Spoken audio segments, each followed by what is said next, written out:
shots there. It says notify It says me. nobody's in though. Where are you, Sarah? Not in. It says notify me. It says notify me. Oh, is it started? Right, the channel's started. Hello, people in the future. Let me just go to my PC. This is live on mine. If I go live and I click on this. Hello, people in the future. See, that's me, isn't it? That's me talking. Let me just go. Hang on, I'll refresh that. I shouldn't pause the stream so I can know things on the screen. Hello, hello. Welcome in. Secrets of Strixhaven, Part 2. Why is my PC still making a noise? Because I've not turned it all the way down properly, that's why. Secrets of Strixhaven, anything to go through? No preamble that I can think of. Let's crack on with the cards. There is not a new Elite Pack. That's coming out tomorrow. I may be talked into doing some streams tomorrow, but especially because the new Elite Pack will be coming out, so we can like cheat and look at a load of mythics and masterpieces in a row. Yeah, exactly. But for today, we're just going to have to start with card number 1 in Secrets of Strixhaven. How many have I got already? I've got 98. Now, I've bought about 2 premium packs at the moment, 98. which is a lot for me. Yeah, that's it. 98. A lot of cards. Bought about 2 premium packs. Not really planning to buy any more. But we'll see. I'll talk more about resources and things at some point in the future when I've done some maths. Let's crack on with Aberrant Mana Worm. I mean, this sounds good, doesn't it? I haven't read the text box yet, but I feel like I want to play with a card called Aberrant Mana Worm. Yeah, it's like a big dragony thing. Well, it's not a big dragony thing. Worms are like big worms, actually, aren't they?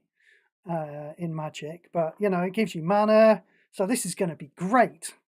When you cast a spell for the first time each turn, shall I put my glasses on? That's probably a good idea. Now, actually see what's going on here. I mean, I can read these cards when the text gets small.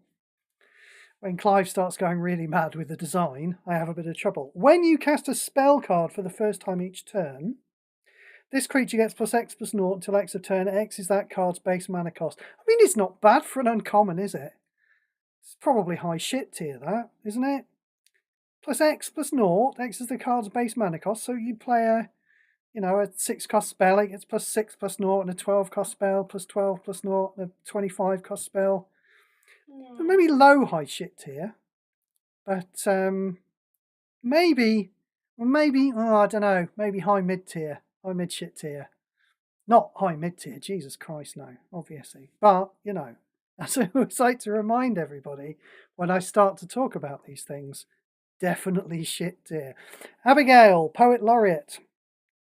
I remember having the last set. Was it the last set? There were a bunch of first years, weren't there, in the last set? Oh no, it was Lorwyn Eclipse. So it wasn't technically the last set, was it? Because Eventide and Morningtide were the last set. Lorwyn Eclipse was the last in-universe Magic set in paper that was produced, and they had people like Abigail as a first year, and I was thinking, oh, are they going to be going to Strixhaven? And indeed they are. So this is one of your prepared cards. I was fighting a lot of prepared cards today when I was playing Into the Wilds of Eldraine. I met a lot of people playing prepared cards. I haven't really got any myself that are worth playing with yet. But, yeah, lots of my opponents were, to the point where I almost thought to myself, well, maybe they've tweaked the matchmaking algorithm to make me play against more new cards. No, they won't have done. But let me have my flight of fancy. Sarah's vigorously shaking her head. And she's right, of course, but let me just have my little flight of fancy. To the point where I was thinking to myself, maybe they've tweaked the matchmaking algorithm to make me play against lots of new cards. And do you know what? If I was running the game and I was trying to sell packs of cards, I would probably do that. So, you know, fair play. But no, they almost certainly didn't do that. I just happened to get a bit lucky, play against some people who just happened to have bought a bunch of new cards. What have I got here? Bird Bard. I mean, I like that. Bird Bard. That's good. That's a good creature type, isn't it? Bird Bard. Heroic Stanza. Prepare. When a creature enters the battlefield under your control, this creature becomes prepared. So every time a creature enters the battlefield, So like Elspeth's going to put like 7 1/1 tokens into play on average, and this is going to cast 7 times, isn't it? Because there's no limit on this. Target creature gets +1/+1. So this is almost like a token doubler, this is, isn't it? Every token you put into play, you get to put +1/+1 on things. It's a bit fiddly, the fact that it's target creature. And of course, you know, I don't really like token doublers anyway. And I certainly wouldn't play a token doubler that's just +1/+1. You know, I like to turn my 1/1s into 4/4s. That's not really doubling, isn't it? I've run into problems with my own terminology here. But yeah, just give him my multiplier. Yeah, multiplier's good rather than doubler. That's much better. Thank you, Sarah. But you know, it's kind of okay in a I'm never going to play it and neither is anyone else kind of way. Did it do Abstract Paint Mage, 9 mana 2/2. At the beginning of your turn, the first spell in your hand gains 3 mana. Well, that's not enough. 3 mana every turn for 9. It's not enough, is it? It's still, you know, still better than uncommons we've seen in the past. They were doing a little bit of power creep on the shittest cards in the set. We noticed, didn't we, in the last set, maybe the set before, and maybe that's continuing. And again, you know, they've not power crept them to the point where anyone's ever going to play with them. But keep going, why not?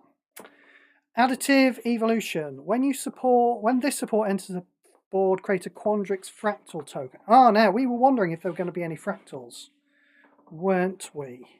In fact, let's just go and have a quick look. New Planeswalkers, I believe it's Simone. She cares about fractals, doesn't she? Fractal creatures. 12 of them, apparently. Not full art. 10 of them. Kian looks... Kian's an old card, yeah. She's from the original Strixhaven, of course she is. Look at her, she looks like a teacher. So that's not legal in standard. So the ones that are legal in standard... 7. Okay, so there are 7 cards that are like creating fractals, or maybe they are fractals. These are all creatures, I notice. Oh, but they're not all types of fractals. So anyway, we were wondering, weren't we, when we looked at Simone, whether that it was her effect that affected her fractals was just going to work on... Why am I doing that? I'm not doing that, I'm doing that. It was just going to work on her own fractal tokens she created, or whether you can create some others. But apparently she gets to create some others. So that's nice. It's not a very popular creature type though, is it? It's obviously not appeared outside both of the Strixhaven sets. So certainly not as good as having like Planeswalker who affects zombies. And mind you, we have like 5 versions of Liliana who care about zombies. And even though we get zombies all the time, she still manages to be shit every time they make one, don't she? So, why did it skip over... That's very strange. Why did it skip over Adventurous Eater? Only take creatures. Strixhaven. All of the cards, please. That's why. Additive Evolution. When this support enters the board, create a Quandrix fractal token. It's a 1/1, then a creature gets +3/+3. 13 mana for a 4/4. At the beginning of your turn, your first creature gets +1/+1 permanently and gains vigilance till the beginning of your turn. Again, that's definitely at least kind of high mid-shit tier, isn't it? You know, it's 13 mana for a 4/4 creature that gets bigger every turn. You know? We're dangerously close to low high shit tier with that, aren't we? Yeah. But again, you know, not actually good enough for constructed play. I mean, you probably wouldn't mind that in like Silver Jewel. Would you mind that in the Silver Jewel? I mean, it's not great. Those better than that in the Silver Jewel, aren't they? Plus, we're probably just playing Grist anyway, so we don't want anything in our 3 creature slots when we could be flopping things out directly from the graveyard. Advanced Reconstruction. Now we saw this one. This was main loop spoiler, I think. And this is the one I'm very glad I got my glasses for, because look at the size of the text on this thing. At the beginning of your turn, destroy the top card of your library, then return a card at random from your graveyard to your hand. That card gains 10 mana and outcast. Now I'm just going to pause at this point, because I've noticed a couple of cards recently which don't work properly. What they say is they say, put a card into your hand, they say, and then put X mana into it. And what they've been doing instead is they've been putting a card into your hand and then you gain X mana. So there's a big difference between those things. You know? Especially in this case. Now, I'm not saying this is how this card is going to be bugged. I've no idea if this card is bugged or if it works perfectly or what. But if you're going to put a card into your hand every turn and put 10 mana into it and it's got Outcast, then you've got to cast that card every turn. And there's a decent chance, depending on how you've built your deck, that maybe you won't be able to cast that card and the 10 mana will be wasted. If it does happen to be bugged, then what's going to happen is it's going to put a card in your hand every turn that you don't really care about, and then you're just going to gain 10 mana every turn.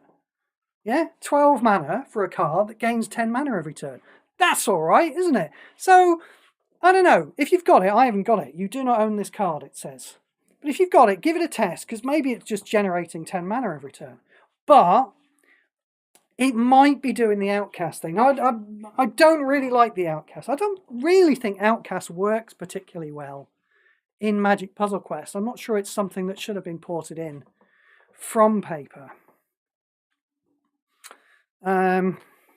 Just because of, you know, the way that everything just flows from one. Once you start casting spells, you don't stop casting spells, and then you attack, and then it's the end of your turn, you know.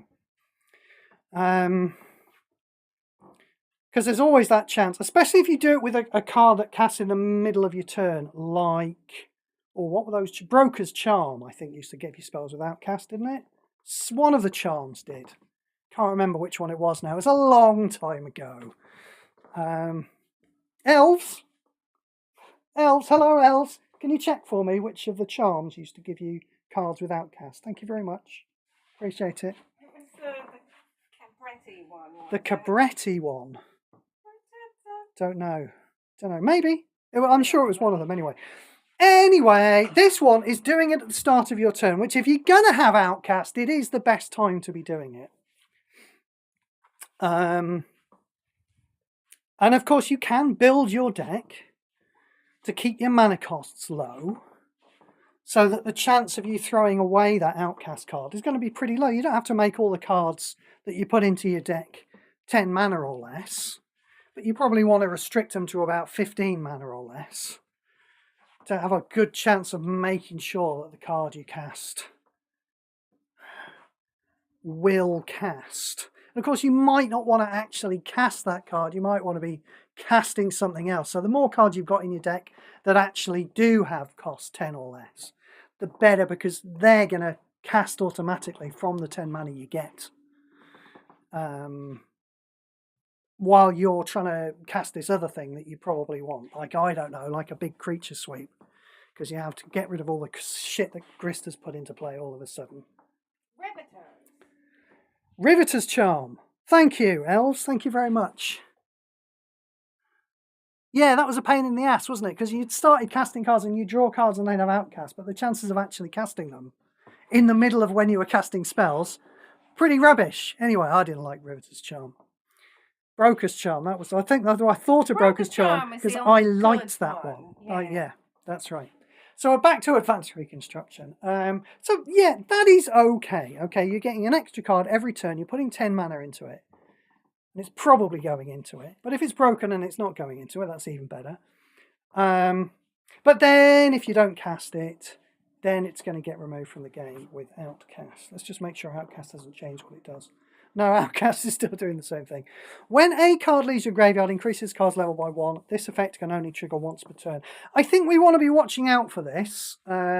This clause here, when a card leaves your graveyard, is a thing that we're going to see quite a lot, I think, in Strixhaven. And that seems like a reasonably easy trigger to do. In this instance, of course, it can only trigger once a turn. It's going to happen every turn because this card itself is going to return a card at random from your graveyard to your hand. It's going to make a card leave your graveyard. It's going to increase the card's level by 1, and that can only happen once a turn. So basically, this is going up 1 level every turn. Then if this card's level is 4 or more, deal 4 or more damage to your opponent's Planeswalker. You don't really like that, actually. I mean, there's 2 amounts of damage that I like to be dealing to my opponent's Planeswalker, right? And that's no damage if I haven't got all of my objectives yet. I like to be dealing no damage. And then if I have got my objectives, I like to be dealing a lot of damage. So dealing a fair bit of damage is kind of the worst amount of damage that you can do, you know, because you want to play slow until you've got everything, and then you want to play fast. You know, you can try cleverly building it. Back in, I used to hear this back in, you know, 2016, 2017. People used to say things like, well, if you build your deck cleverly, then you're just at the point where you just kill your opponent. Yeah, just at the point where you've got the objectives. Nobody says that anymore because it's nonsense. It's bollocks advice, frankly. At the end of your turn, if this card's level is 6 or more, reduce the cost of each card in your hand by 2. Oh yeah, there's a weird bit of anti-synergy that. In the, you know, it's reducing the cost of all your other cards in your hand, but not the Outcast one. But it's the Outcast one you kind of want the cost to be reduced because you want to be able to play it with the 10 mana that's gone into your hand. But it's too late to play it then. So, you know, those are just, you could look at those things as just 2 powers and say, well, you know, they're not supposed to interact. But I just don't like the anti-synergy that there is there. Reducing the cost of each card in your hand by 2 is not what we're here for. We're here for getting a card every turn and putting 10 mana into it. And I guess that's okay, but you know, when you can pay 2 more mana and get a loot and get full mana in a card and not have it get outcasted every turn, you're going to do that, aren't you? Yes. Yes, you are very much. And we're still getting mana filler givers. This is the problem. We're still getting them. We still had thought reflection. We've got a couple of these new paradigm cards, haven't they? The white one and the blue. The blue one, all right. The blue one, you need to have a creature in play. But the white one's just flopping something out from your graveyard every single turn, unstoppably. So making these cards that are a very shade cheaper, slight amount cheaper than an actual mana filler giver, like Loot or Cruel Claw, and then just making it tons worse by only gaining 10 mana and Outcast on the card, rather than full mana and no Outcast. Bit of a non-starter. So, yeah, for that reason, while we have mana filler givers, I can't say I like it at all. Adventurous Eater. When this creature enters a battlefield, this creature becomes prepared, have a bite. See, this is, I mean, this is the same as that anyway. But when people were saying, oh yeah, it's like having 11 cards in your deck, it's like, is it like having 11 cards in your deck? When you play this card, yeah, it triggers, it becomes prepared, it triggers, and you go, target creature gets +1/+1, you gain 2 life. Is that like having 11 cards in your deck? Or is it just like having 1 creature in your deck with an enter the battlefield effect? And I think it's like that. And is this like having 11 cards in your deck? Or is it like having 1 creature in your deck with an effect that triggers when something happens? Because I think that's like that as well. Okay? Anyway, it's rubbish. We move along. Ajani's response, destroy a random opposing creature. Right. I don't like the random thing. I talked about this in the last set, didn't we? We've started to see this, particularly in white for some reason. Destroying a random creature. And, you know, you could say, well, it's nice because it gets around hexproof, okay. And it's just a little different. It's just a little different thing to do. Rather than saying destroy the first creature or the last creature. We've had cards that say that before. Destroying a random creature. The problem is that random creature is like the worst version of that because you don't know what it's going to blow up. If you've got a card that says the first creature, I mean, it may be getting rid of the wrong creature, but at least you know exactly what it's going to do. With this, you just don't know what it's going to do. I mean, maybe some people like that, but I certainly don't. But more importantly than that, it's not a white effect, is it? Randomness. It's not a white effect, is it? It's a red effect. Chaos. What does white stand for? Order. White does not play dice with the universe, as Albert Einstein once said. Should be the first then. So I don't like that white is getting this. So we're going to see some more of this later on. We're going to fairly soon come up to a buff that does a random creature, for God's sake. And I don't like it thematically, you know? Obviously, I don't like 1-for-1s anyway. So I wouldn't be playing... If this card did say, destroy the first creature, you know, rather than this, I wouldn't say, well, that's better and I'm going to play with it. What I'd say was, well, that's better, but I'm still going to play with Demon Furia and Chaos Warp. Thank you very much. So... it doesn't make that much difference to my gameplay, but also I don't like it on a thematic level. Let's move along. Ambiguous Augmenter. What the hell is going on here? There's a turtle who's in the Matrix, apparently. Turtle Wizard. When this creature dies... now it's got Increment. So I don't think we've seen one of these before, have we? Yeah, we probably did in the Elite Pack, didn't we? When you cast a card that costs more than this creature's increment value, more than 6, so not 6 or more, but more than 6. I'm not sure I like that. But anyway, I'm not sure it's going to make any effect. Oh, this creature gets +1/+1, and its increment value is increased by 1. I'm not sure I remember reading that when I did. I just skipped. I must have just blown right past that because it didn't catch my eye when I was reading the information about the mechanics when I was first going on it. So anyway, it does the increment thing. When this creature dies, if it's buffed, which of course it might be because of increment, well done, Clive. You've done a bit of synergy there. I'm proud of you, mate. Create a Quandrix Fractal token, which we know is a 1/1. Then that creature gets +X/+X. X is equal to this card's power. So it's a 1/1. It buffs slowly. When it dies, it basically puts a copy... well, I say a copy of itself.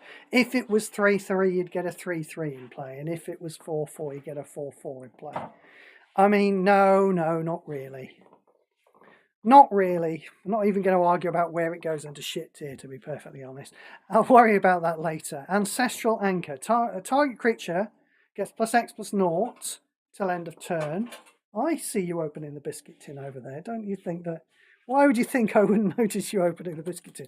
I'm not allowed to eat anything, though, just in case Matthew's watching. Target creature gets +X/+0.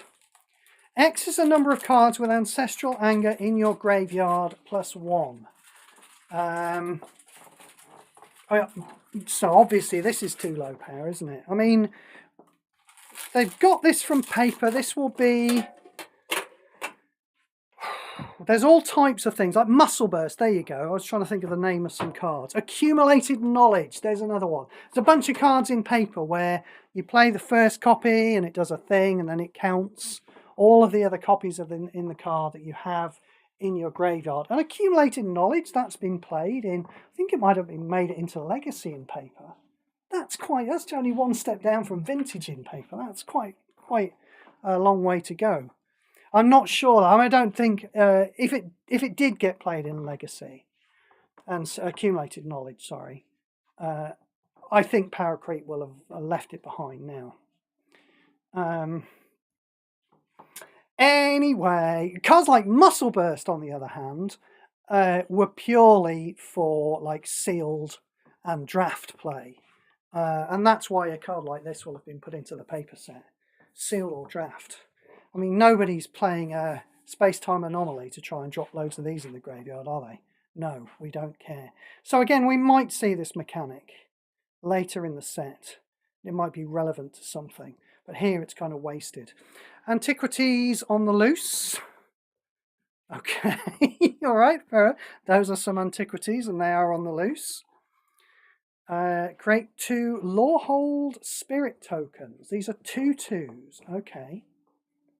If you cast this card from your graveyard, your spirit creatures get +1/+1. Now, flashback. This wasn't mentioned, was it, in the in the release notes, we've had a couple of old mechanics that have come back. One of them being Converge, which we'll talk about when we get there. Or maybe we already did. One of them being Flashback. Now, Flashback, honestly, is pretty weak. When this card enters your graveyard from anywhere, the first card with Flashback in your graveyard gains 2 mana. If you cast this card from your graveyard, exile it. You know, there's a reason why we play with Jumpstart. We play with Beacon Bolt. It's pretty much the only Jumpstart card we play with. But nothing else. It's because it's really easy to put 9 mana into a Beacon Bolt. But it's really hard to put enough mana into, say, for example, I put 9 mana here. Look, see, buried cost of 9 into an Antiquities on the Loose. Because Flashback is just really, really weak. 2 mana. When this card enters your graveyard from anywhere, the first card with Flashback in your graveyard gains 2 mana. Now, I believe Mystical Teachings has Flashback, isn't it? Should we just go? I'm just going to go and check that. Now, Mystical Teachings is a nice, powerful card. I know it's been nerfed, but still reasonably powerful.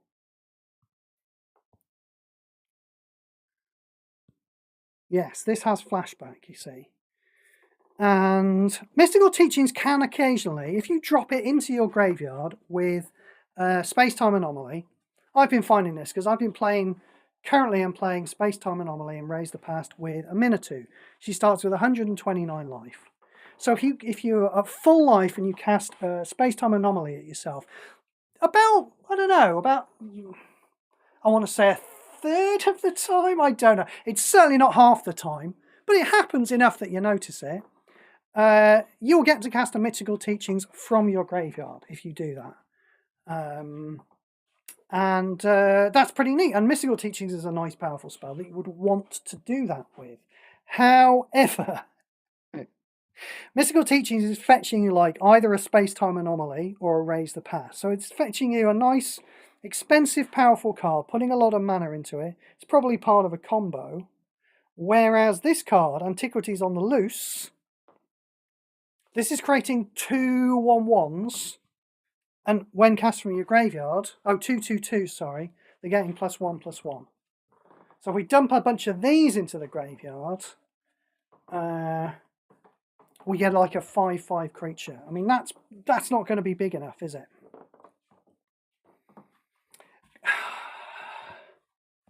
So it will be, again, I think we'll need to be on the watch out for Flashback, because Space-Time Anomaly is a thing. And there may be cards that... And Space-Time Anomaly is basically the only way of making these cards viable. But I'm sure I've seen some other Flashback cards that people have played with Space-Time Anomaly in Colours of Magic, as it turns out. But I don't think having a 5/5 creature is the thing, is it? No. Not sure we care about that. So we'll be watching out for Flashback, but as I say, without Space-Time Anomaly, it's just very, very weak. Just the 2 mana in it. It's just very, very, very weak. Like if you're just casting the spells and you have no plan for dumping huge amounts of things in your graveyard, and let's face it, Space-Time Anomaly is really the only way to dump loads of things in your graveyard at the moment, then Flashback's a bit pointless.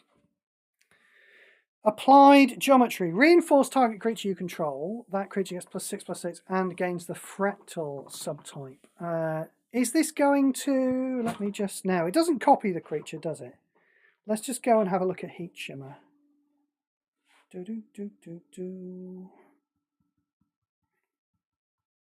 Because I think if it reinforces it, it's not going to trigger. Create a copy. Yeah, that's the thing. So I don't think we can put this into the Loop Hero deck. I don't think. Let's just have a quick look at Self-Reflection. Create a copy. Yeah, you see, these cards I've just been looking at here, we can put these into the Loop Hero deck. They can copy a Phenomenon Investigator or a Quandrix. No, not Quandrix. Quantum Riddler, there it is. And we can use it to keep our loop hero loop going, but we can't do that with applied geometry. So all we're doing is making the creature a bit bigger, but it's not triggering. And as a result, Arcane Omens, Converge. Yeah, now did we talk about Converge? I don't think we did. So let's talk about Converge now. Converge is terrible. They shouldn't have brought it back. I mean, I know they want to do the same thing that's in paper. But we've had this with Reanimate before, haven't we? You know, do I mean Reanimate? No, I mean Regenerate. That's it. You know, they put Regenerate on cards in paper, and then Webcore look at it and go, oh, we've got Regenerate, and they slap it onto cards with no understanding of what it does. And now they're doing it with Converge. So what happens with Converge is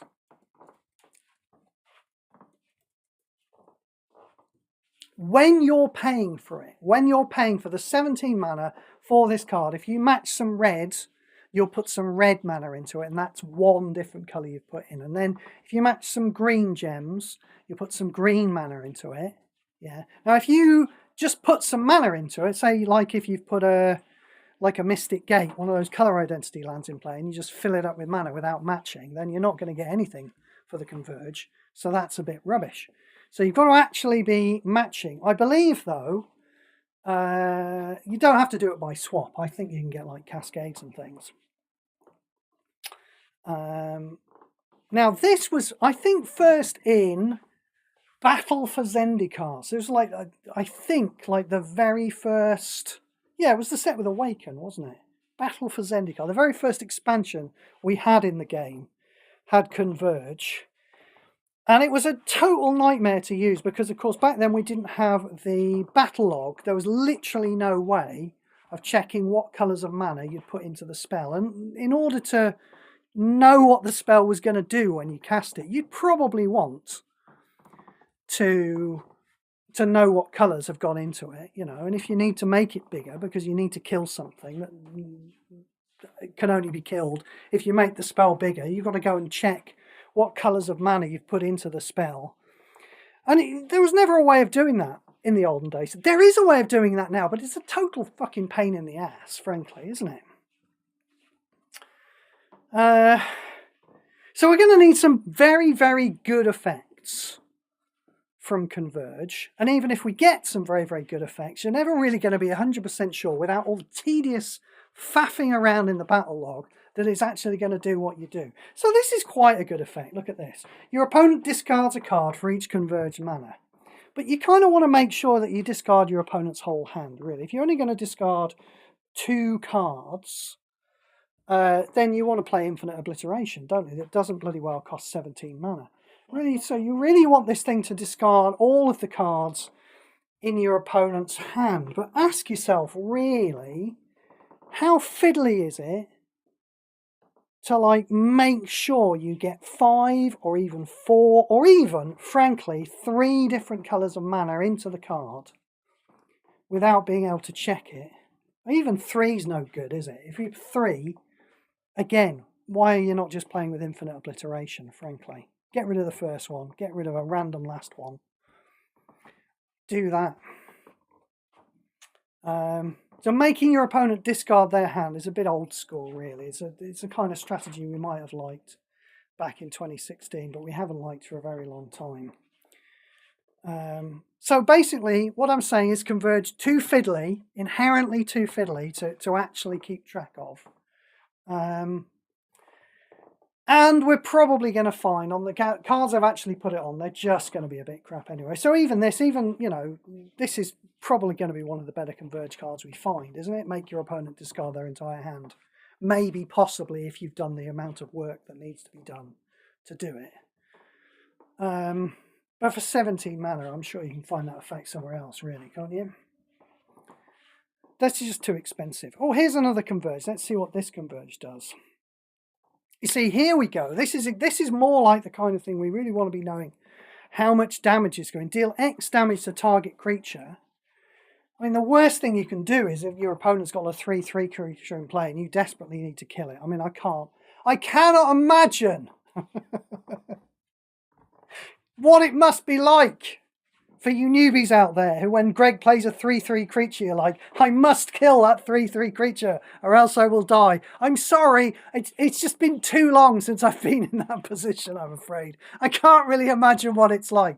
But, you know, if there's a creature in play and you're pointing a whole card at it to get rid of it, you want it to die, and not knowing and not really having much control either over whether it does 2 damage or 3 damage is kind of important in those situations, you know? Because, you know, maybe it's not like a 3/3, name a random 3/3 off the top of your head. Random 3/3 creature that doesn't do anything. Cruel Claw. Cruel Claw. Oh, there you go. That's a really good example then in that case. Yeah, Cruel Claw. It's no good dealing 2 damage to a Cruel Claw, is it? You have to deal 3 damage to a Cruel Claw. And then if this fills up with mana, let's say you're trying to kill Cruel Claw with this card. Not that you ever would, but let's say you were. If this fills up with mana, if you put the 2 colours of mana into it and you're like, oh, I'm going to kill Cruel Claw with this now because I can get another colour of mana in my card next turn. But then you get a cascade of the same colour of mana and then it fills up to 11. There's no way of increasing the number of colours that there are in the card then. So that's it. Your Archaic's Agony is only ever going to be doing 2 points of damage until you draw another one. It's just a bad mechanic and we don't like it. Arc of Hunger. At the beginning of your turn, if this support has 4 or more shield, which it does at the moment, but it might not when it gets pinged down, destroy the top card of your library. Then return the last card from your graveyard to your hand. Well, I mean, this is looking an awful lot like Advanced Reconstruction at the moment, isn't it? But Advanced Reconstruction is giving you a lot of mana into that card, whereas this isn't.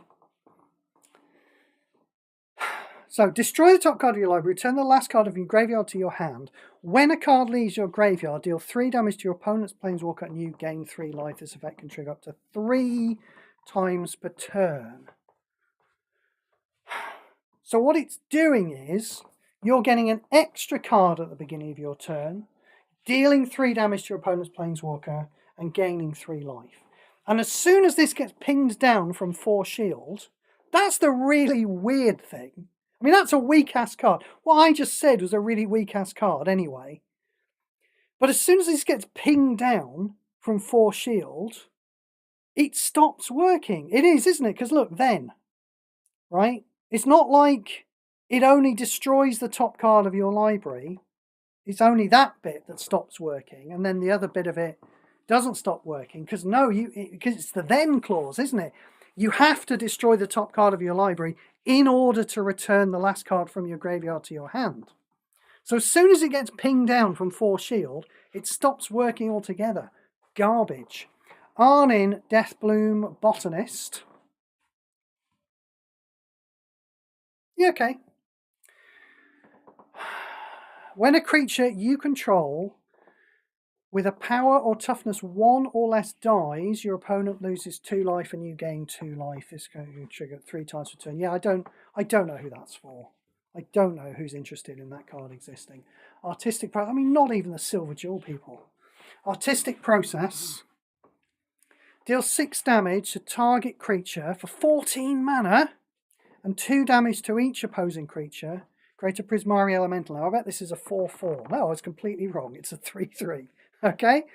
Prismari Elemental. We used to get, I'm sure we got elemental tokens that were 4/4s. And I think they were Prismari as well. What am I thinking of? Who knows? Anyway, it's a 3/3. It gets haste.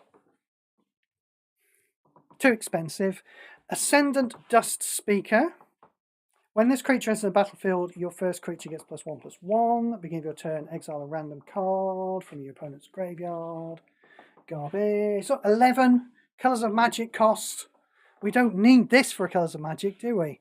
Waste of time. Aziza, Mage Tower Captain. This is a Djinn. Are we having Djinns in this set, apparently? Djinn Sorcerer. When you cast a spell card for the first time during your turn, target creature you control gets stun counter 1. Oh, I don't want to give target creature I control stun counter 1. That's not very good. If it's not a copy, Create a copy of that card in your hand. That copy gains full mana. Okay. Weirdly enough, they've actually designed this with stun counter correctly, haven't they? Which is kind of odd, actually. Normally, they kind of assume that when they put stun counter on a creature, like there's a spell, I believe, in this set that's got flash and gives a card of stun counter 1. And you're like, well, it's no good giving it stun counter 1 now. It's not going to stop it attacking or kill it in combat because the stun counter doesn't do anything. But here, it's fine that we got stun counter 1. Even if we only control this creature, this 6 mana 2/2, this is not a terrible card, is it? Yeah? What we're going to do is we're going to play this. We're going to play a spell. Target creature you control gets stun counter 1. Now, you can probably just turn that down, can't you? You can probably just say, do you know what? I think I won't give target creature stun counter 1. Now, if you can do that and it triggers every turn, that's going to be even more powerful. Let's assume for the moment that you have to give your creature stun counter 1 in order to make it trigger. If it's not a copy... See, maybe it only triggers the second sentence if you did give something stun counter 1. Maybe it's the giving of the stun counter 1 that makes the effect trigger. I don't know, you'd have to test it. Anyway, it doesn't matter, because as soon as the creature gets stun counter 1, it does not become disabled.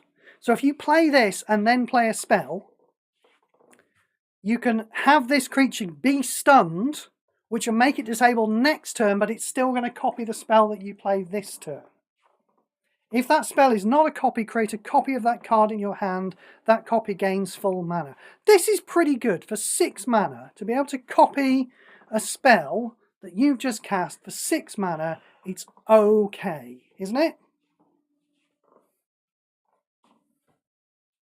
I'm going to say it's okay, yes. I mean, we used to play with Mirror Pool back in the old days. And that used to copy things. Oh, no, that's not quite what Mirror Pool did, wasn't it? Mirror Pool, you could like play a cheap thing and it would then pay for an expensive thing, didn't it? What on earth did Mirror Pool? It doubles it. I'm going to look what Mirror Pool did, because I honestly can't remember. Mirror Pool was cheap, but it gives you an extra creature or an extra spell. Where's Mirror Pool? Mirror Pool. I remember that it costs 4. Why can't I find it? Because I'm still looking at Strixhaven, that's why. When you cast a spell, the first spell in your hand becomes free. You know, so that's what you can do, yeah? You can play a cheap spell. You can play if you can play Mirror Pool, and then you can play a cheap spell that costs 3, and it will then pay for another spell in your hand that costs 21. Yeah? So you can kind of piggyback up with Mirror Pool, which makes it better than this card, because this card is going to be... If you play a cheap spell, you're copying the cheap spell. If you want to copy an expensive spell, you've got to play the expensive spell.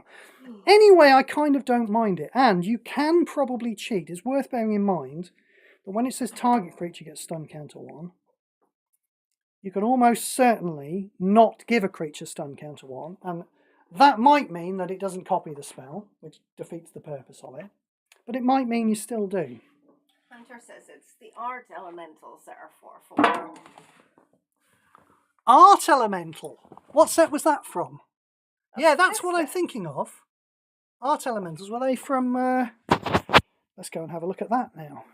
Oh, we're doing... Art Elemental. Was that from the old Strixhaven set then? Magnum Opus. Yeah, that was from the Art Elemental. Yeah, see, I thought it was like a Prismari thing. But obviously they weren't actually called Prismari things back then. Should we stop going on all these tangents tonight? Sorry. No, it's not your fault. It's me doing the tangents. Hello, the Hunter. Welcome in.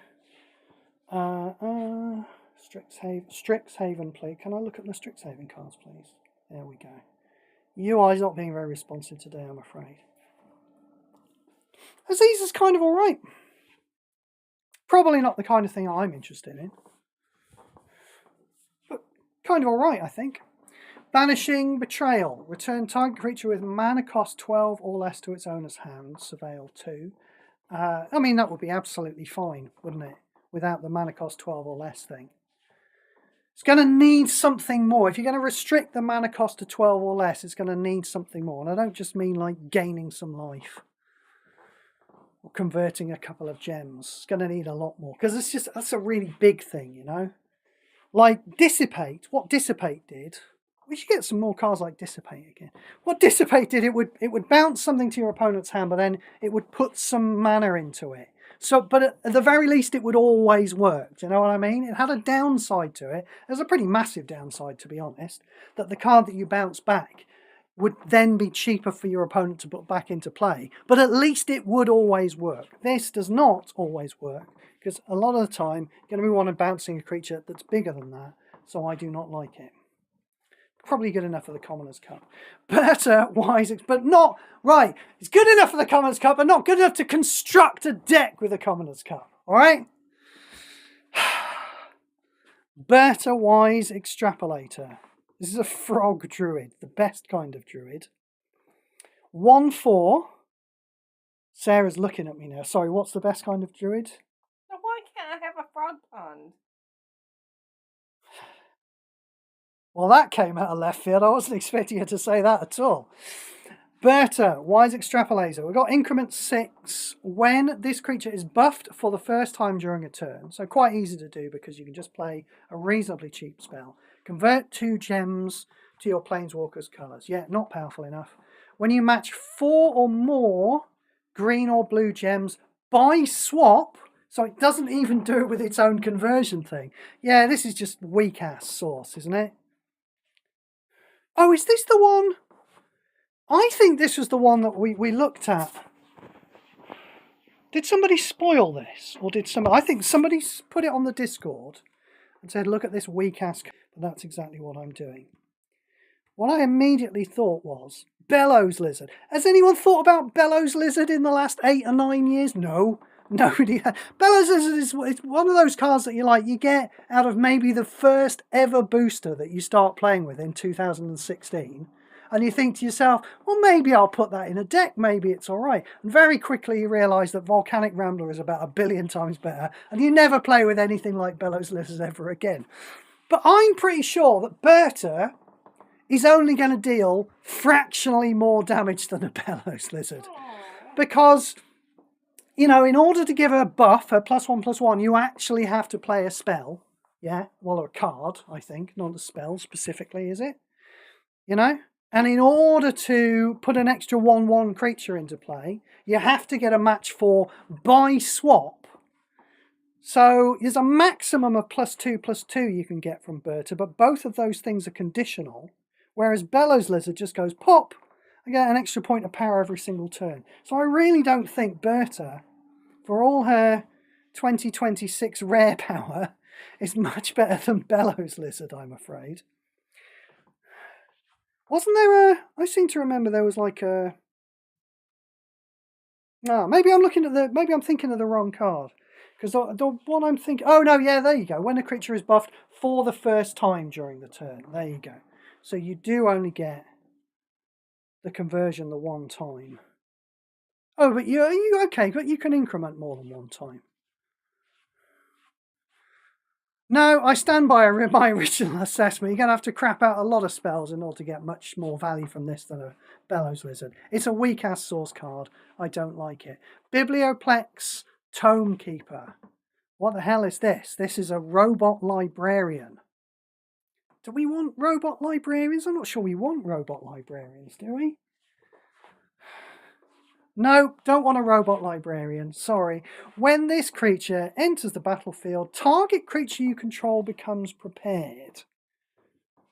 Now that really shouldn't be on it shouldn't be the comes into play effect of a 15 mana 3/4. That's what it shouldn't be. I don't mind the idea of a card that makes something else prepared, but it shouldn't be the whole thing that card does, and it certainly shouldn't be on a 15 mana 3/4 that doesn't do anything else. Blazing Fire Singer. Seething Song converts 6 gems to red. Okay, so 15 mana.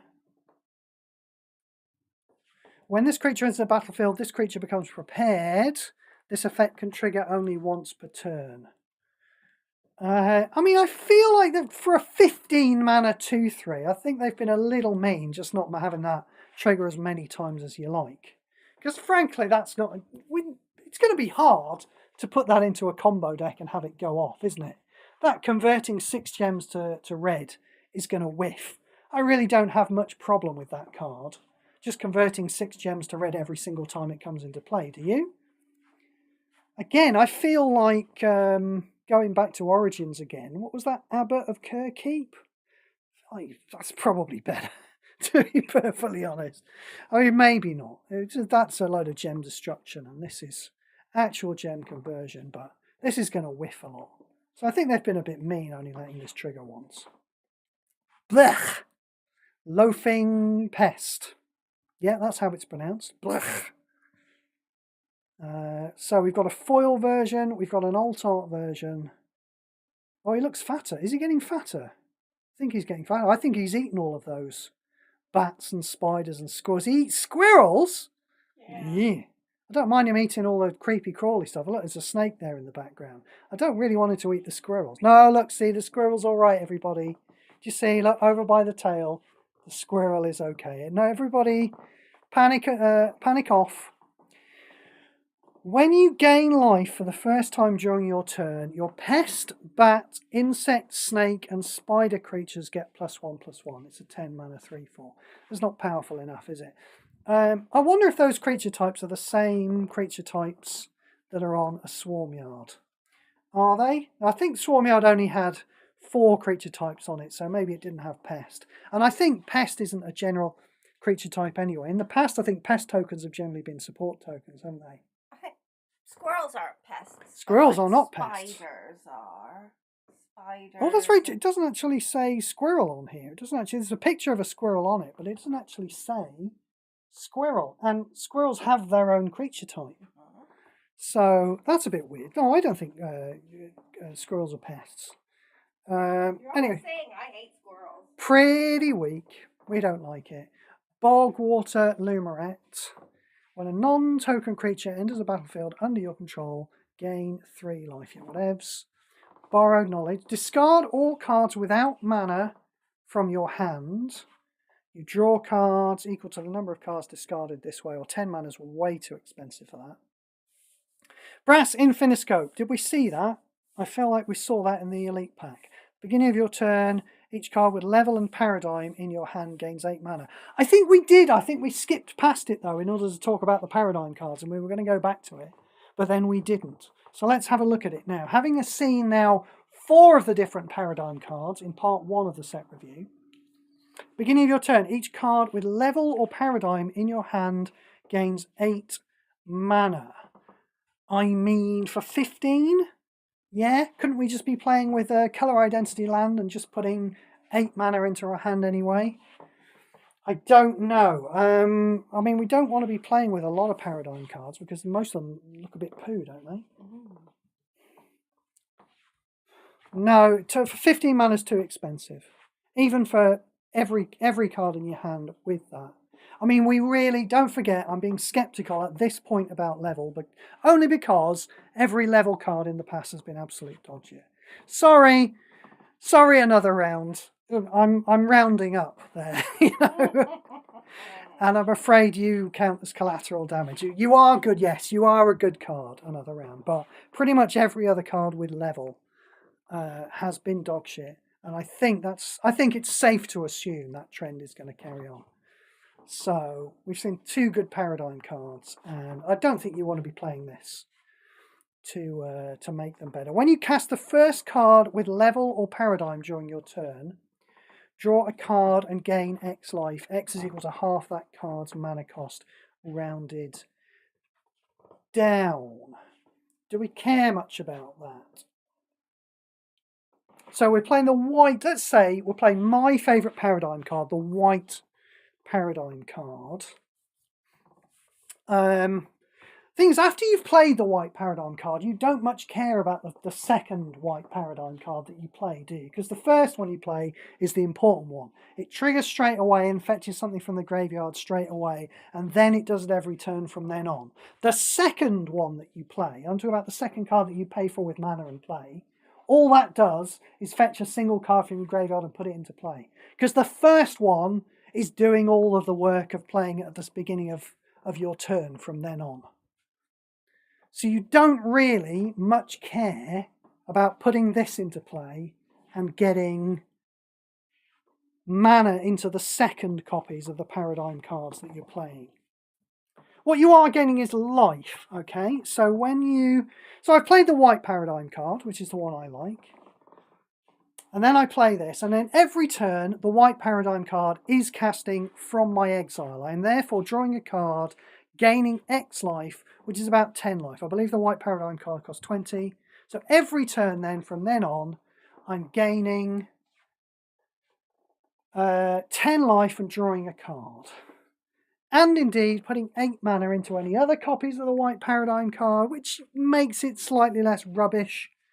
Because I don't really want to, for the second and third copies of that paradigm card, I don't really want to put 20 mana into it. But I don't have to, because this puts a bit of mana into it. I feel like some people are going to like this card. I don't think it's for me. I don't think it's good enough for me. But I think some people might like this card. But much like so many things in this game, I think you'll find that if you've got an amazing deck that works and it's casting, either the blue or the white paradigm card, and you're also playing with this, I think your deck is probably winning because that paradigm card exists and not because this card exists. Brush Off. Drain 6 mana from the first card in your opponent's hand. That card is a spell card, gain 4 mana. Or drain cards always suck, and this is no exception. This one has flash.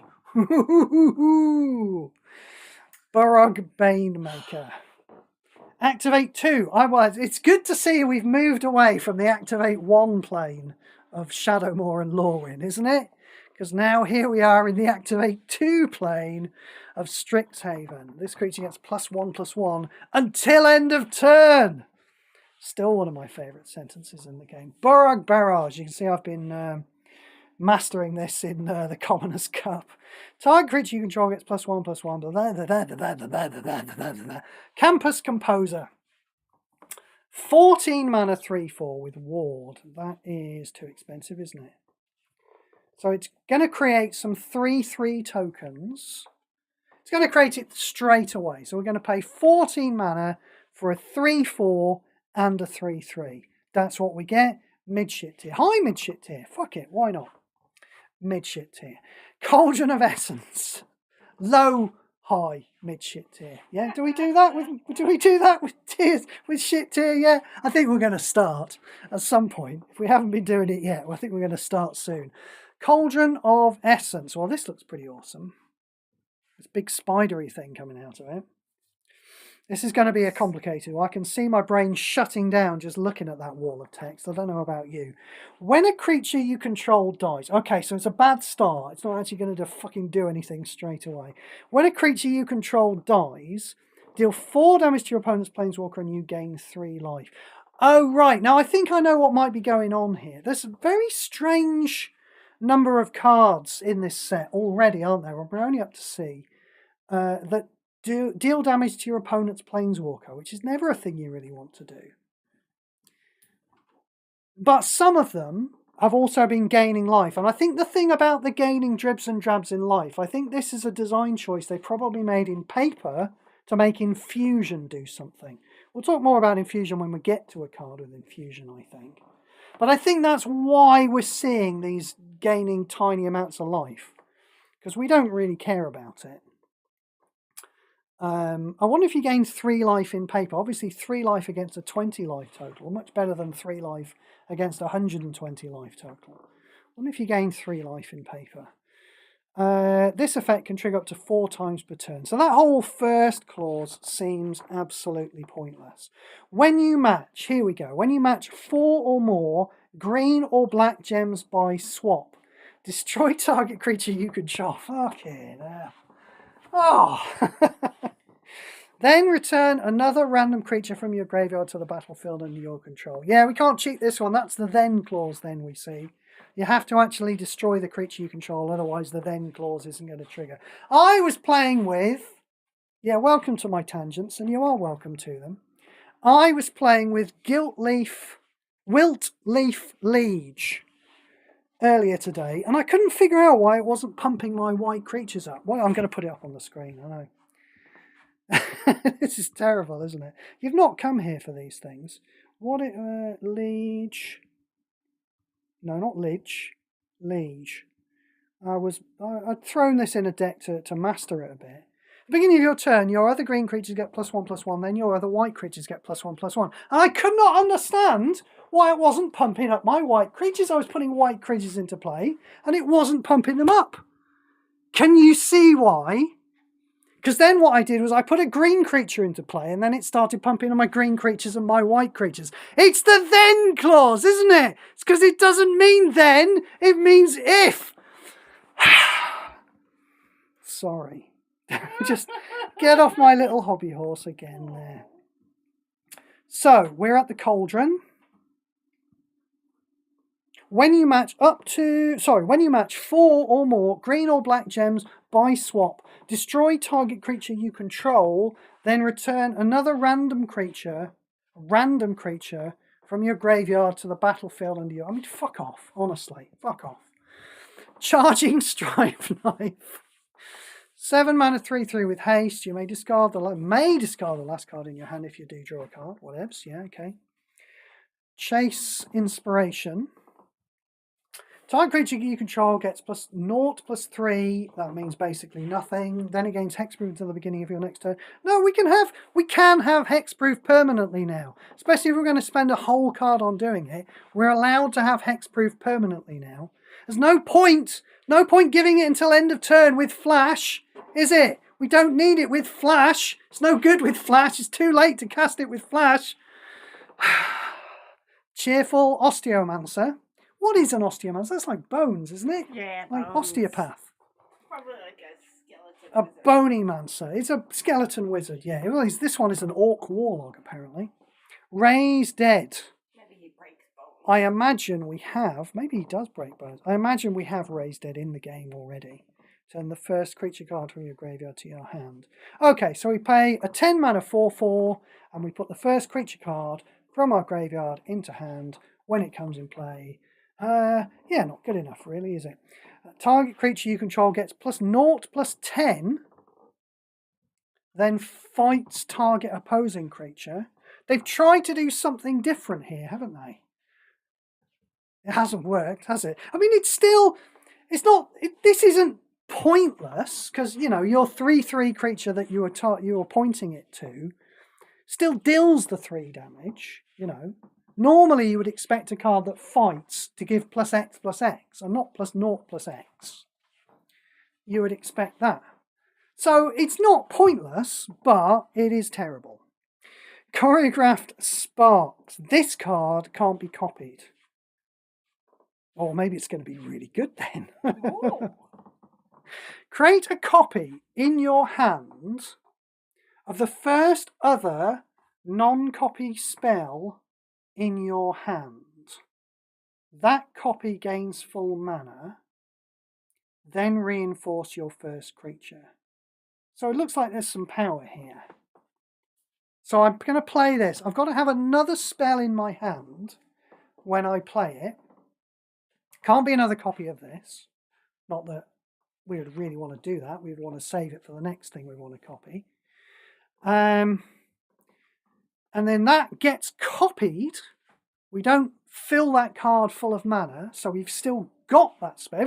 Let's say, well, let's talk about a Deploy the Gatewatch, shall we? We need this in hand. We need to Deploy the Gatewatch in hand. That lets us play... She keeps grabbing my trousers on the way past. Rude. That's what it is. When I walk past her, she gets sorry if it seemed like I was distracted. She keeps grabbing at me when I walk past. Deploy the Gatewatch anyway. We've got this and a Deploy the Gatewatch in hand. We play this for 12 mana. That means we get a free Deploy the Gatewatch. Doesn't cost 21 mana anymore. And we've still got a Deploy the Gatewatch in our hand, although the original copy doesn't have any mana in it. Then reinforce your first creature. So, I mean, it's okay, isn't it? It's, again, you know, this is not for me. This is for the Timmies and the Johnnies, really. Because I want cards that just do things on their own, you know? Well, if I've got to deploy the Gatewatch in my hand, I want to cast to deploy the Gatewatch, and that's exactly what this does. Yeah, but it's the fact you've got to have this and something else. And yeah, it's good. It's a good card. I don't mind it. I don't think I'm going to end up playing with it. But it's a good card. Don't mind it. The reinforce your first creature is a bit weird. But, you know, why not? Color Storm Stallion. 8 mana, haste, 3/3. It's got ward. When you cast a spell, this creature gets +1/+1 until end of turn. Opus reinforces creature. I mean, it could be permanent, couldn't it? Could just be +1/+1 permanently. Reinforce this creature permanently. That would be absolutely fine, wouldn't it? We wouldn't mind that. And it's got ward. Yeah, if you like, you know, but it should be permanent. And it's not permanent, so we don't like it. When this creature, this 15 mana 6/6, when this creature enters the battlefield, deal 5 damage to a random opposing target. Then you gain 5 life. Oh, it's random again, isn't it? See, I like that offends me less. The 6 damage, because look, it is a red card. So it offends me less the fact that it's random on a red card. Still don't like that it's random, but just from a flavour point of view, at least it's a red card. One problem with dealing 5 damage to a random opposing target, I've seen this before with, there's a little goblin impy thing that deals like 8 damage to a random opposing target, and sometimes it will hit your opponent's planeswalker. You don't really want it to do that. You want it to control the board, you know? But anyway, you're not going to control the board with damage anyway, so fuck it. When this creature dies, discard 2 cards and draw 2 cards. 15 mana 6, so yeah, somewhere in mid-shit tier. So, somewhere in mid-shit tier. Comforting Counsel. What do we got here? Oh, I know. I've played with this in the rubbish Strixhaven event that's running for the next 58 days, or however long it is. And honestly, in that event, it's not too bad. I doubt I've got to play with this card outside of it. When you gain life, increase this card's level by 1. Okay, so it's not doing it itself. At the beginning of your turn, if this card's level is 3 or more, your creatures get +5/+5 until the beginning of your next turn. And then if this card's level is 6 or more, your creatures get +5/+5 until the beginning of your next turn. Yeah, I couldn't care less. But it was quite good in that Strixhaven event. But you don't need to get it for that Strixhaven event. It's just in one of the pre-constructed decks in that Strixhaven event. So we'll move on. Conciliators, Duelist. How are we doing for time? No, we've not been going for an hour and a half. We didn't start till close to past, did we? So we can keep going for a bit longer. Or have I just been waffling on endlessly? Yeah, I think that could be what the problem is, actually. Conciliators, we'll keep going for a little bit longer. Conciliators, Duelist. When this creature enters the battlefield, draw a card, then each player loses 3 life. Not very interesting. 14 mana 4/3. Repartee. So in order to trigger Repartee, you have to target a creature on the battlefield. Not necessarily this creature. Any creature in the battlefield has to be targeted in order for this to trigger. What it's going to do then is exile another creature. That creature gains the bind emblem. Return the last card with the bind emblem from the exile to play. Oh, okay. So it's swapping one in and one out. I was wondering if it was going to like exile a whole bunch of stuff, and then when it died, all of the bind things would come back into play. But that's not what's happening. What's happening is when you exile it, the last thing that you exile, the first thing you exile just goes, but then when you exile a second thing, the first thing comes back. So, and we don't like binding things anyway. I mean, who plays with binding things anyway? I do. Very occasionally you might play with them in Colours and Magic. Where do you play binding things, Sarah? I use Hard Light Containment. Hard Light Containment. My pajama deck with Do all you? the enchantments. Do you? Is it good? Yeah. What does it do in particular that's good? It puts the other thing away that I don't like. Right. Does it? Are you doing some clever synergy thing, or is it just literally, I'll put that away and it will come back later? Oh, it's an enchantment. I do lots of enchantments. And you got an enchantment things. Okay. Well, Sarah likes that one card. She hasn't persuaded me, I'm afraid, but you can all make your minds up out there for yourself. The problem that I'm seeing here with repartee is, I mean, look, probably the best version of repartee. Let's imagine that this card just killed things. It didn't do the bind emblem thing. It just killed things. So every time you targeted something on the graveyard, right, this just killed a creature. That would be quite good, wouldn't it? Then you've got to ask yourself, what exactly are you playing with that targets creatures in order to trigger this to kill creatures? Because 90% of the cards that I would be playing with that target creatures would kill those creatures anyway. So you could say, well, this is doubling up on that effect, Steve. And like, okay. That's kind of assuming that I allowed Greg to build up a sizable amount of shit on the battlefield. What, he's got one creature in play and I'm not going to kill it. I'm just going to leave it there to do its thing. Yes, Mr. Loot, Mr. Dragonhawk, you just carry on giving Greg's cards, right? I'm just going to wait here until Greg plays a second creature and then I'm going to kill you. Am I going to do that? No, I'm not going to do that. And what else? If I'm not playing with cards that kill things, what other cards am I playing with? Well, I'm not playing with like a giant growth, am I? I'm not playing with a card that gives target creature plus X. What cards am I playing with that target thing? This is a genuine question. Answers in the comments, please. Because I really kind of don't get what I'm going to be playing with repartee. Maybe it will occur. We will no doubt come back to this conundrum later on in the set review. We're only at card number 44 out of 284 at the moment. There will be time to ponder this. Cost of brilliance. Target player loses 2 life, then that player draws 2 cards. Your first creature gets +1/+1. Why does this cost 7 mana? 4 mana, thank you. Cuboid Colony, because then it's a read the bones. That's what I'm saying. Cuboid Colony. Oh my word, what's going on here? Flash, flying, trample, increment. Yeah, that's not powerful enough, is it? Daydream. Exile the first creature you control. So this is a cheap flash card. That card gains the bind emblem. Then return the last creature card with the bind emblem from your exile into play under your control. That creature gets +1/+1. I mean, if you like, you could probably do this to your blue emeritus that casts a ancestral recall, couldn't you? You could probably do this to your Galter, couldn't you? Really though? No. No, can't see it. Decorum Dissertation. We've seen this one. This is the black one. We saw that in the Elite Pack. Deluxe Virtuoso. When this creature enters the battlefield, 8 mana, 2/2, target creature gains stun counter 1. When you cast a spell card, this creature gets +1/+1. Opens, this creature gets an additional +1/+1. Again, you know, it's kind of...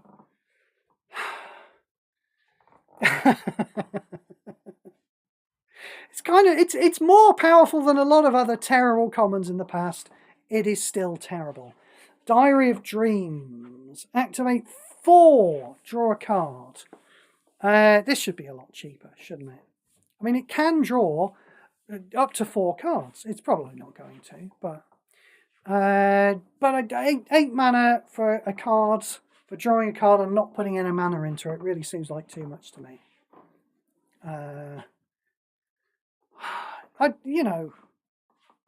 No. No, definitely not. 8 mana. 3 mana. I'll have a card with no mana in it for 3 mana. I'm not having a card with no mana in it for 8 mana. Thanks very much. You might get multiple cards. Again, it's less terrible than other uncommons we've had in the past. There you go. Dig Site Inventory. Here we go. This is what I was talking about. A random creature you control. This is a random buff. We've had random creature destruction. And there's more of a purpose for that. random creature destruction because that avoids the whole targeting thing. So it means it can hit things with hexproof. But that never applies to your own creatures. There's never a time when you can't target your own creatures, is there? So why is this applying a random buff to my own creatures? +1/+1 and vigilance till the beginning of your next turn. So it's absolute garbage. It's got flashback, which whatever the fuck. And then it's also, just to stick a knife even further in my back, it's also out of character for white. So I hate it. Thanks. Dina's Guidance. Fetch the first creature card from your library. That card gains 8 mana, then shuffle the board. Well, shuffling the board apparently does not gain mana, does it? So this is a 15 mana to fetch a creature card, and that card gains 8 mana. That's too expensive, isn't it? Digger Focus Mage. Oh, we've seen this guy. He's on the elite packs, isn't he? She? Not sure. Prepare Brain Geyser. So I don't think we've had this in the game before. I know this one in paper. This is a card that draws a lot of cards. So let's find out when it gets prepared first before we read that. At the beginning of your turn, reduce the cost of each spell card in your hand by 2 until end of turn. So it's an 8 mana 4/4. Okay, it's reasonably cheap, isn't it? But it does not enter prepared. It's going to reduce the cost of each spell card in your hand by 2, which is slow. It's a slow way of reducing it. It's a permanent reduction, but it's a slow way of reducing it. And then when you cast a non-copy spell card that costs 13 or more, this creature becomes prepared. So what's a good non-copy spell card that costs 13 or more? Space-Time Anomaly. It costs 18. Must be a better one than that. It costs 13 or more. I don't want to play. I don't want to say like Chaos Warp because I don't want to. I want to play this and I want to do something straight away. I want to do proactive spell. I don't want to do a Golden Wish. Yeah, I guess so. So we're playing a Golden Wish. I was thinking of something that costs more around where 13 mana is, because Golden Wish is like a whole extra turn, really, casting it for that extra 8 mana, isn't it? So something that costs around 13 mana. A lot of them are just 12. Yeah, that's the thing. A lot of them are just 12. So, all right, we'll go with Golden Wish. Fine. So we play this guy, then we play a Golden Wish, and then it becomes prepared and casts Brain Geyser. So, draw X cards. X is the number of cards you cast this turn up to 6. That's me skipping ahead there. Then, if X is 2 or less, those cards gain full mana. Wow. Otherwise, those cards gain half their mana, rounded down. Wow, okay. So if we play this spell, this card here, for 8 mana, and then we play a spell that costs 13 mana for a total of 21 mana, right? It then becomes prepared. We draw 2 cards, they gain full mana. That sounds pretty powerful, doesn't it? That sounds pretty powerful to me. And then on subsequent turns, we're not going to be obviously casting this thing again. But every time we cast a spell that costs 13 or more,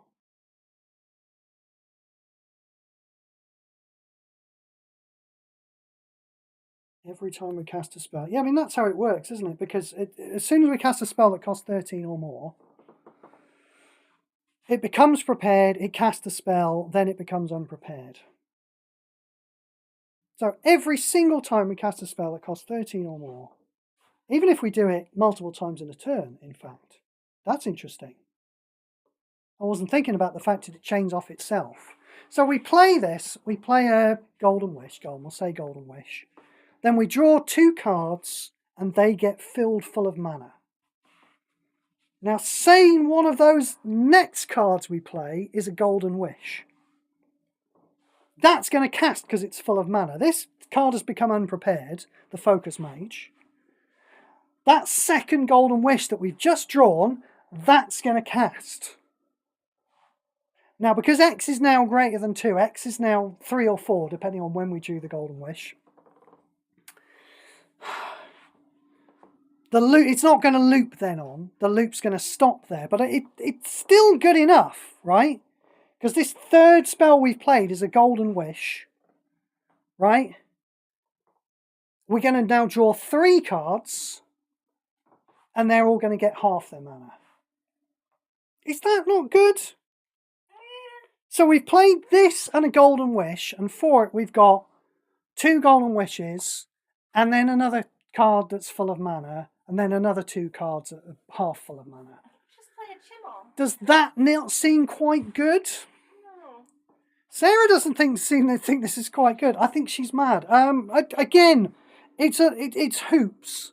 And the thing about Golden Wish is good enough. The reason why I didn't really want to talk about playing this card in relation to Golden Wish is because Golden Wish is the top of my tree. Do you know what I mean? I don't want any kind of plan that says, if I play Golden Wish and this and this and this, then I win. Because my plan is this. If I play Golden Wish, then I win. That's my plan, and it always works for me. How's my perfect streak on of coalition events? I think it's about 56 or 57 at the moment. You only need to play Golden Wish, and then you've won, yeah? So if your plan is play Golden Wish and some other stuff, you're working too hard. Cut all the other stuff out, just play Golden Wish. But we don't need to be playing Golden Wish with this. We can play with a considerably less expensive spell that costs only 13 mana. It's definitely good. Is it good enough for me, really, is the question. I mean, Goz is wetting his pants at this card. Right now, Goz is wetting his pants at this card. But is it good enough for me? I honestly don't know. I'd need to play with it. I'd need to play with it and see. Because like I say, if it's a choice between playing this and Golden Wish, I'm probably going to end up playing the Golden Wish and cutting this from the deck. That's probably going to happen. I don't know that that's going to happen, but it's probably going to happen. But this seems like an awesomely powerful card, to be perfectly honest. Like I say, it's the fact that those first cards that you play, as soon as you trigger it, as long as X is less than 2 or less, sorry, it's going to put cards into your hand that are going to be full of mana, and there's a good chance that those cards that you put in your hand that are full of mana are going to trigger it again. And then you're going to get a bunch of extra cards that have got half mana in them. I'd need to play with it to see how it goes. This does seem really good, this card, but I'd need to play with it to see whether I like it. Yeah, interesting.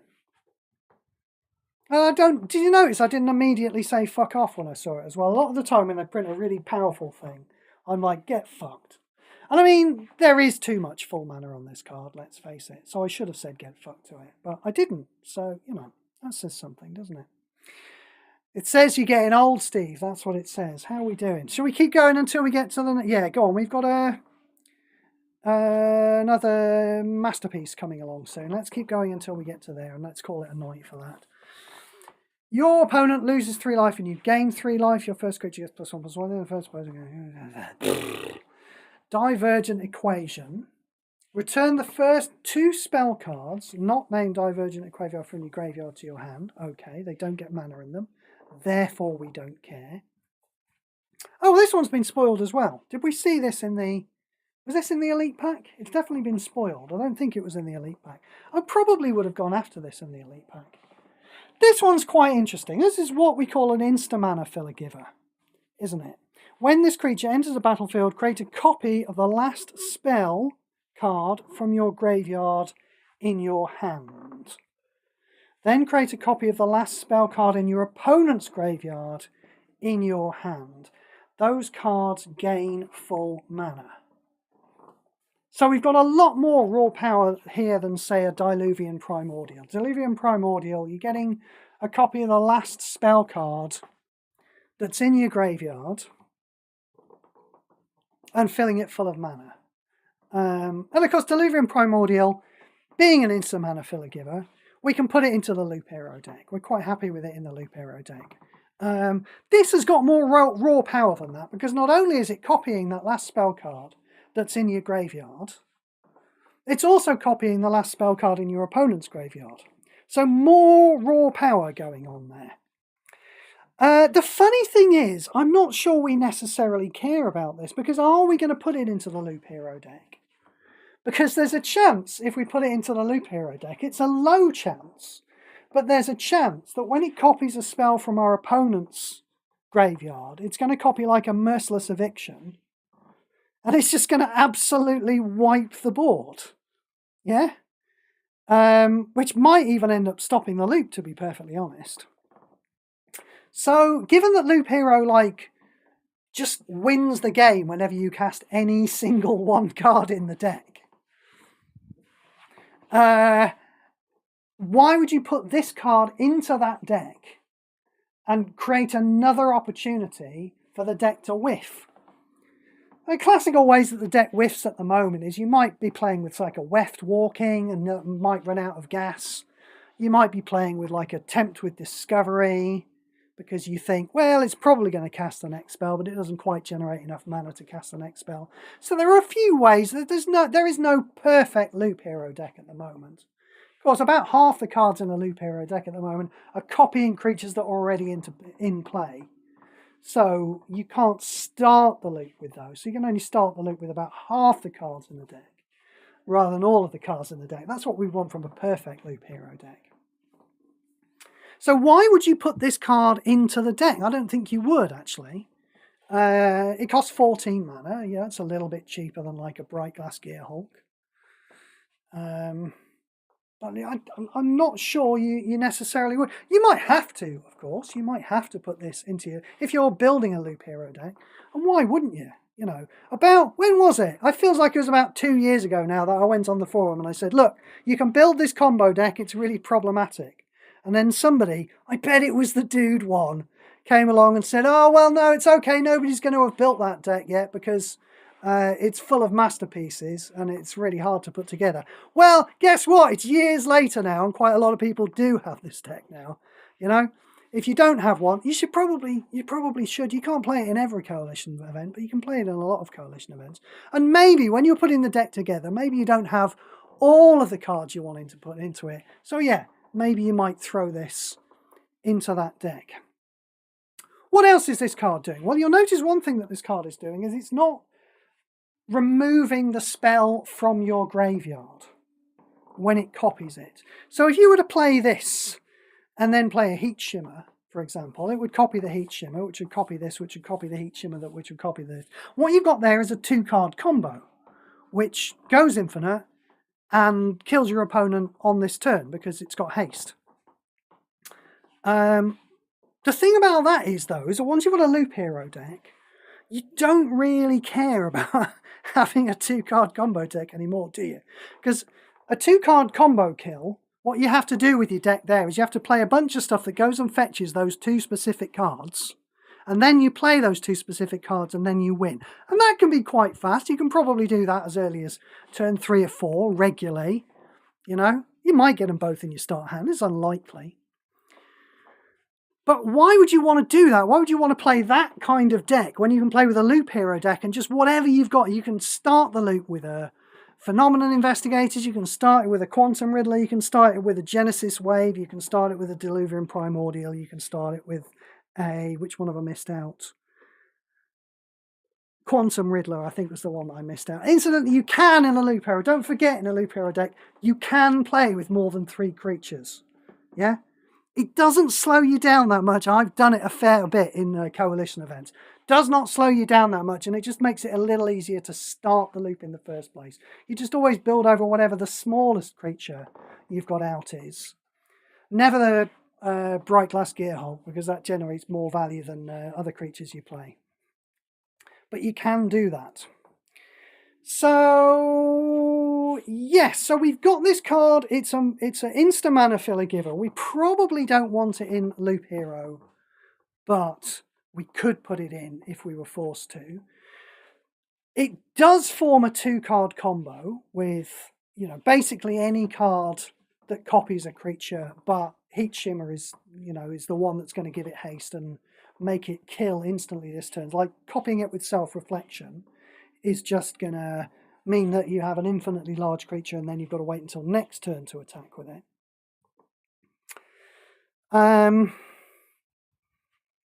So as far as combos go, I mean, not sure we necessarily need it. Obviously, when Standard rotates, we might lose a whole heap of Loop Hero cards. And in order to build a Loop Hero deck, if it's even feasible anymore, we might need it. So we'll be looking out for that. But just at the moment, we don't really need it. I feel like it's probably going to be the thing. The 2-card combo, weirdly enough, is probably going to be the thing that gets it nerfed. Even though, you know, us Loop Hero players, we don't care about the 2-card combo. Our deck is already better than a 2-card combo deck.